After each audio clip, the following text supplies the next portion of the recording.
ഹരി ഓം. എല്ലാ സജ്ജനങ്ങൾക്കും എന്റെ വിനീതമായ നമസ്കാരം.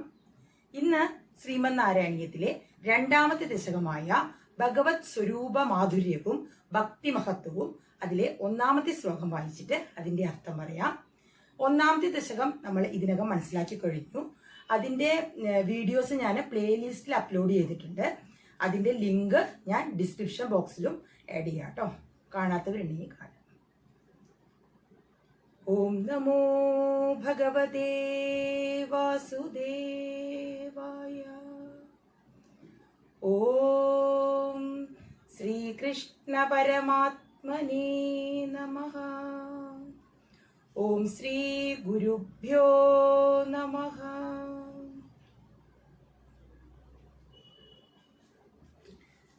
സൂര്യസ്പർദ്ധി കിരീടമൂർധതിലക പ്രോത്പാസി ബാലാന്തരം കാരുണ്യാകുല നേത്രമാദ്രഹസിതോല്ലാസം സുനാസാപുടം ഖണ്ഡോദ്യന്മകരാഭകുണ്ടലയുഗം കണ്ഡോജ്വലത് കൗസ്തുഭം ത്വദ്രൂപം വനമാല്യഹാരപടല ശ്രീവത്സതി പ്രംഭജേ.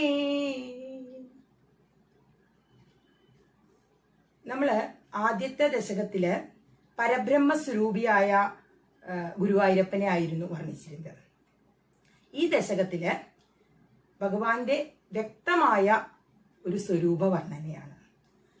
ഭഗവാന്റെ തല തൊട്ടിട്ട് കിരീടം തൊട്ട് പാദം വരെയുള്ള ഭാഗങ്ങളും അതുപോലെ തന്നെ ഭഗവാന്റെ ഓരോ ആഭരണങ്ങളെ കുറിച്ചും ഉള്ള വർണ്ണനയാണ് ഈ ദശകത്തില് നോക്കാം. സൂര്യസ്പർദ്ധി കിരീടം. സൂര്യനേക്കാൾ ശോഭയുള്ളതാണ് ഭഗവാന്റെ കിരീടം. എന്താണ് പറയുന്നത്? സൂര്യനെ പോലും ആ പ്രഭയുടെ മുമ്പിൽ തോൽപ്പിക്കും. അത്രയ്ക്കും ശോഭയാണ് ഈ കിരീടത്തിന്, ഭഗവാന്റെ കിരീടത്തിന് അത്രയ്ക്കും ശോഭയാണ് എന്ന് പറയാണ്.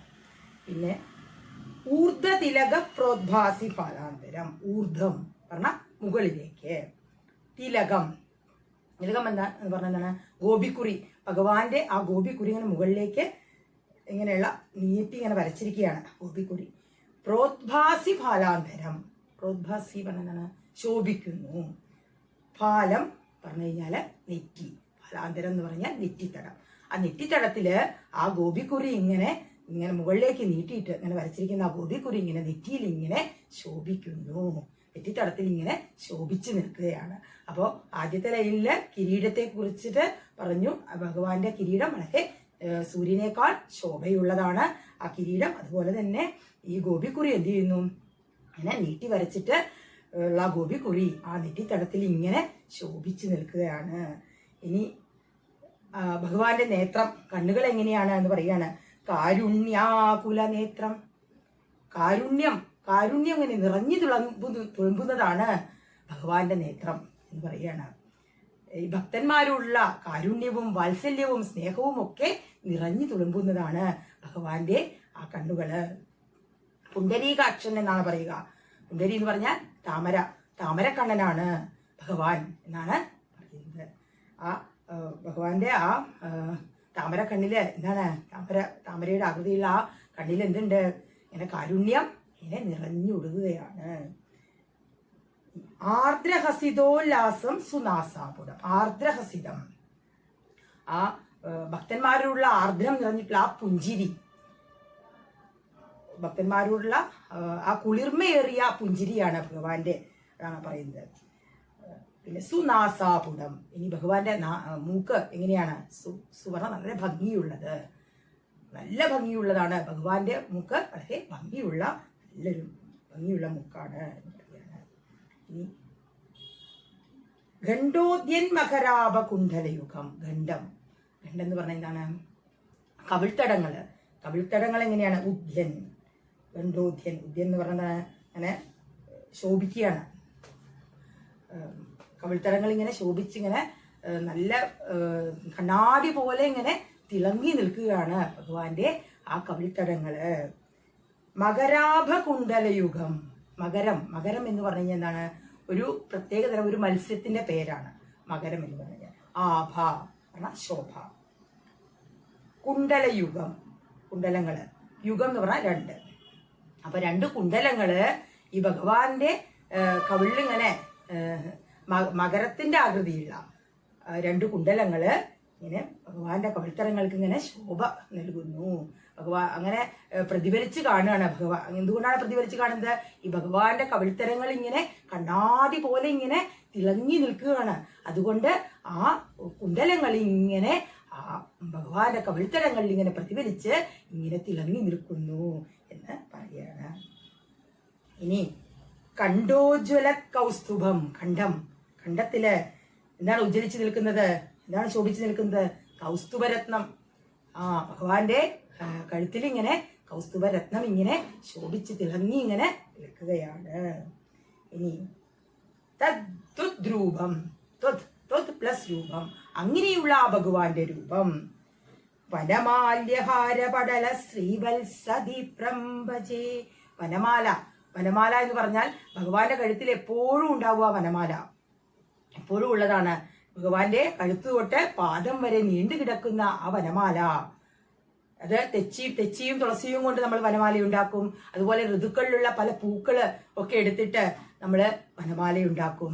ആ വനമാല എപ്പോഴും ഭഗവാന്റെ കഴുത്തിൽ ഇങ്ങനെ നീണ്ടുകൊണ്ട് ഇങ്ങനെ കിടക്കുന്നുണ്ട് എന്ന് പറയാണ്. കഴുത്ത് തൊട്ടിട്ട് ഇങ്ങനെ പാദം വരെ ഇങ്ങനെ നീണ്ടു കിടക്കുന്നു. പിന്നെന്താണുള്ളത്? ഹാരം. ഹാരം എന്ന് പറഞ്ഞു കഴിഞ്ഞാൽ എന്താണ്? ഈ മുത്തുമാലകള്, പവിഴമാലകള്, രത്നമാലകള്, പടലം, കൂട്ടം. ഈ മുത്തുമാലകളുടെയും പവിഴമാലകളും പിന്നെ രത്നമാലകളും ഒക്കെ ഇങ്ങനെ വരിയായിട്ട് ഇങ്ങനെ ഭഗവാന്റെ ആ നെഞ്ചത്ത് മാറിടത്ത് ഇങ്ങനെ കിടക്കുകയാണ്. വനമാല, നീണ്ടു കിടക്കുന്ന വനമാല. അതുപോലെ തന്നെ ഈ ഹാരപടലങ്ങള്, ഈ പവിഴമാല, മുത്തുമാല, രത്നമാലയൊക്കെ ഇങ്ങനെ ഭഗവാന്റെ കഴുത്തിൽ ഇങ്ങനെ കൂട്ടം കൂട്ടമായിട്ട് ഇങ്ങനെ കിടക്കുന്നു എന്ന് പറയാണ്. പിന്നെന്താണത്? ശ്രീവത്സദീപ്രംഭജേ. ശ്രീവത്സം, ശ്രീവത്സം എന്ന ആ ഭഗവാന്റെ മാറിടത്തിലുള്ള ഒരു മറുകാണ് ശ്രീവത്സം എന്നുള്ള മറുക. മറുകിന്റെ പേരാണ് ശ്രീവത്സം. ശ്രീവത്സം ഭഗവാന്റെ മാറിടത്തിലുണ്ടായ ഒരു കഥയുണ്ട്.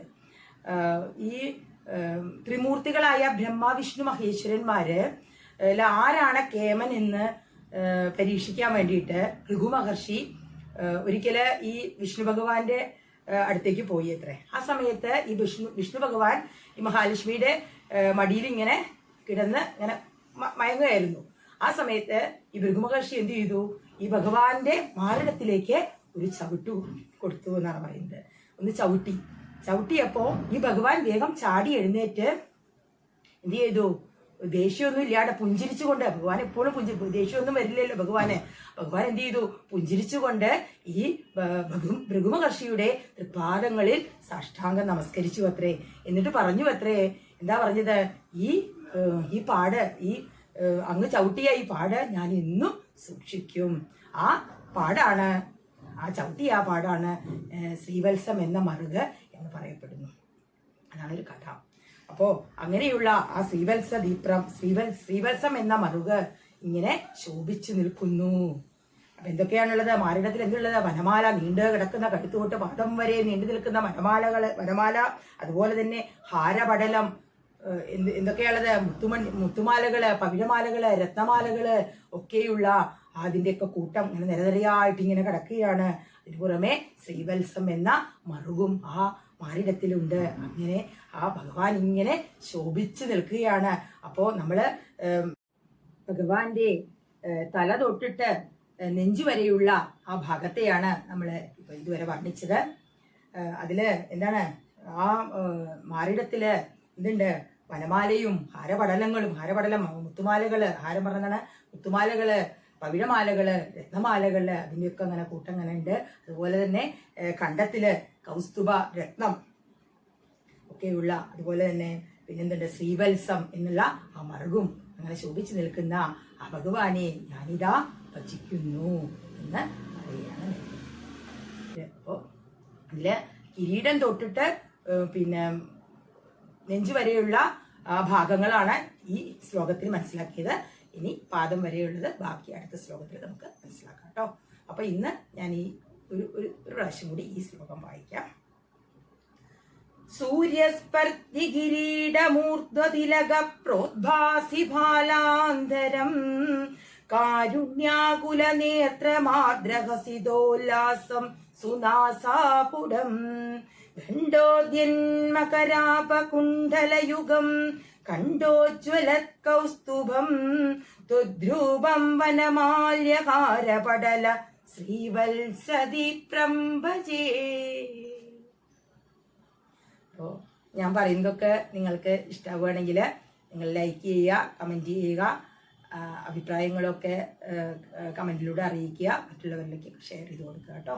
എല്ലാവർക്കും ഈശ്വരാനുഗ്രഹം ഉണ്ടാവട്ടെ, എല്ലാവരെയും ഈശ്വരൻ അനുഗ്രഹിക്കട്ടെ. എല്ലാവർക്കും നന്ദി. നാരായണാഖില ഗുരോ ഭഗവൻ നമസ്തേ. സർവത്ര ഗോവിന്ദ നാമ സങ്കീർത്തനം. ഗോവിന്ദ ഗോവിന്ദ. ഓം ശ്രീ ഗുരുഭ്യോ നമഃ. ഹരി ഓം.